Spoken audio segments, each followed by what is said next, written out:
My dear colleagues, lovely students, and here come respected grandparents. As you all know that today we are celebrating Grandparents Day. इस खुशी के पल पर मैं अपनी एक स्वयं रचित कविता लेकर प्रस्तुत हुई हूँ। इस कविता की पंक्तियों को बोलने से पहले मैं अपनी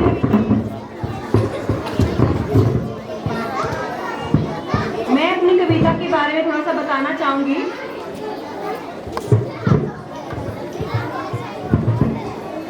कि इस कविता में मैंने एक बच्चे की भावनाओं को पिरोने की कोशिश की है, जिसमें बच्चे ने अपने दादाजी को खो दिया है, यानी उस बच्चे के सर से अपने दादाजी का हाथ उठ गया है। यहाँ बैठे दादा दादी नाना नानी सब अनुभव कर सकते हैं कि अगर आप उनसे एक दिन के लिए भी दूर हो जाते हैं, एक दिन तो क्या एक घंटे के लिए भी दूर हो जाते हैं, तो आपके बच्चे आपके लिए कितने बेताब हो जाते हैं पीछे से कि दादाजी कब आएंगे, दादी जी कब आएंगे, नानी कब आएंगे, नानू कब आएंगे। ये आप समझ सकते हैं। यानी कि अगर आप कुछ दिन के लिए चले जाएं तो उनके लिए फिर क्या ही हो जाता होगा। और बदकिस्मती से अगर दादा दादी या नाना नानी बच्चों के सर से ही उनका हाथ उठ जाए तो क्या हो जाता होगा। यहाँ बैठे दादा दादी हम सभी शिक्षकगण ये अनुभव कर सकते हैं। अगर एक सेकंड के लिए आंख बंद करके हम सोचें तो हमारा पूरा बचपन हमारा दादा दादी का कैसे बीता एकदम आंखों के सामने आ जाएगा। भले ही हमारी एज अब कितनी भी क्यों ना हो गई हो, लेकिन हम अपना बचपन सोचेंगे तो सबसे पहले दादा दादी नाना नानी के चेहरे सबकी आंखों के सामने आएंगे। तो मेरी कविता का शीर्षक है कभी तो सपने में आओ ना दादाजी। यानी जैसे मैंने पहले ही आपको बताया, इस कविता में एक बच्चे ने अपने दादाजी को खो दिया है। यहाँ बहुत सारे बच्चे ऐसे होंगे, कल सुना था मैम दादाजी नहीं है मैम कैसे आएंगे। हालांकि मेरी गुड़िया खुद इस केवी में है, तो उनके दादाजी थोड़े दिन पहले उनके छोड़ के चले गए थे, यानी वो एक्सपायर हो गए थे। तो मैंने मेरे घर की कहानी को, सब बच्चों की कहानी को इस कविता में लाने की कोशिश की है कि अगर एक बच्चे के सर से दादाजी का हाथ उड़ जाए तो वो कैसे फील करते होंगे उनकी यादों को। कभी तो सपने में आओ ना दादाजी। कविता का शीर्षक है कभी तो सपने में आओ ना दादाजी। कभी तो सपने में आओ ना दादाजी, परियों के देश से जमीन पर उतर आओ ना दादाजी। बच्चों को लगता है कि दादाजी परियों के देश में चले गए हैं। आती है मुझे आपकी बहुत यादें, आती है मुझे आपकी बहुत यादें, क्या आपको कभी मेरी याद नहीं आती, बताओ ना दादाजी। आपके बिना बाहर पार्क जाना छोड़ दिया है मैंने। जैसे कि आजकल मम्मी पापा इतने बिजी हो गए हैं, बच्चे बाहर जाएंगे तो दादा दादी के साथ ही जाएंगे। तो बच्चे ने बोला है आपके बिना बाहर पार्क जाना छोड़ दिया है मैंने, आपके बिना बाहर पार्क जाना छोड़ दिया है मैंने, बस एक बार आकर बाहर घुमा लाओ ना दादाजी।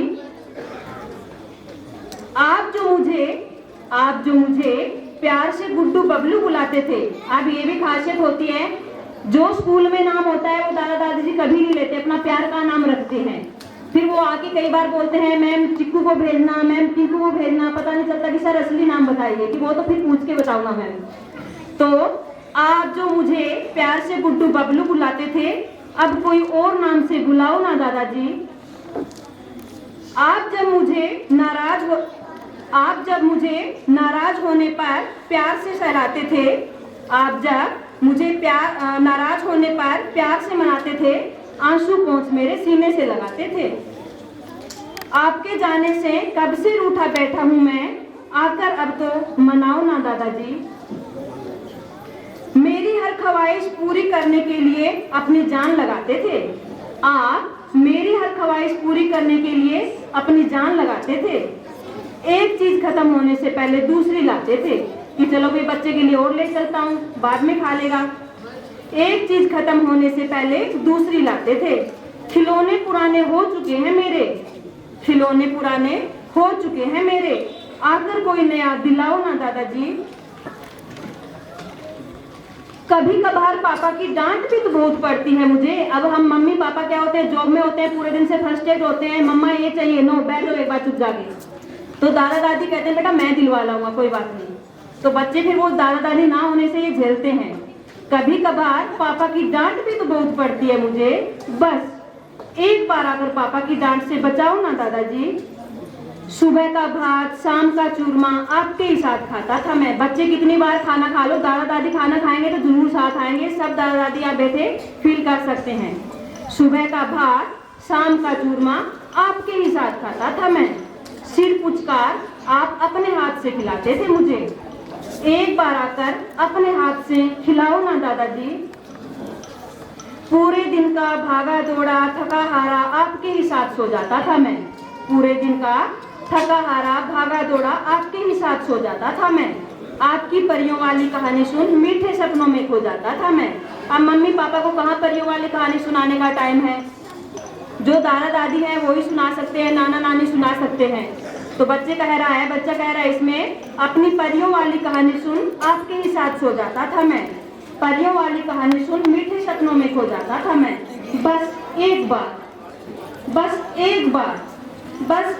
बार प्यार से सहलाकर सुलाओ ना दादाजी। बस एक बार प्यार से सहलाकर सुलाओ ना दादाजी। कभी तो मेरे सपने में आओ ना दादाजी।